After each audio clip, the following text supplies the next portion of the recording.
जिथे जन्मलो मी, नमो आर्यभूमी जिथे वाढलो मी, नमो पुण्यभूमी जेच्याच कामी, पडो देव माझा सदा ती नमी मी, पडो देव माझा सदा ती नमी मी. सर्वांना माझा नमस्कार. माझे नाव स्वरूप योगेश्वर दुपे.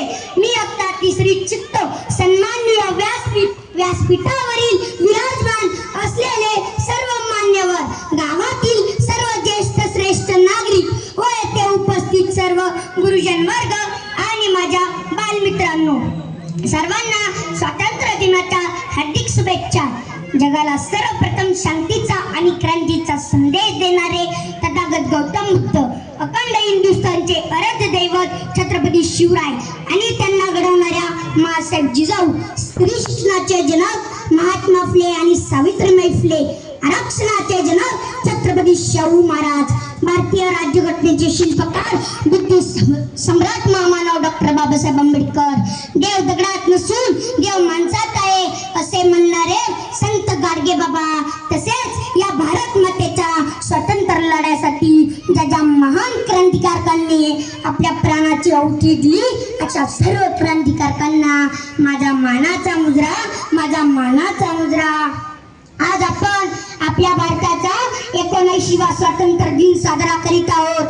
आपला भारत देश 15 ऑगस्ट 1947 रोजी इंग्रजांच्या गुलामगिरीतून मुक्त झाला हे आपल्याला माहीतच आहे. पण यासाठी भगतसिंग, सुखदेव, राजगुरू, सुभाषचंद्र बोस, महात्मा गांधी, श्रीकुमार सावरकर अशा कितीतरी क्रांतिकारकांनी आपल्या प्राणाचे बलिदान दिले, म्हणूनच आज आपण स्वतंत्र आहोत. पण आज आम्हाला या क्रांतिकारकांच्या बलिदानाचा विसर पडलाय. आज आपल्या भारतात खूप मोठ्या प्रमाणात भ्रष्टाचार वाढलाय. अनेक बांधकामेही निकृष्ट दर्जाची बांधली जातात.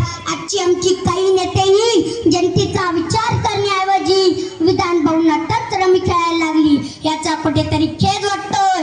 असं आजची खरी रजत कोण असेल तर ते म्हणजे सीमेवर रात्र दिवस ऊन थंडी पाऊस वारा यांचा विचार न करता सीमेवर रक्षण करणारे आमचे सैनिक आणि शेतात राबणारे शेतकरी होय.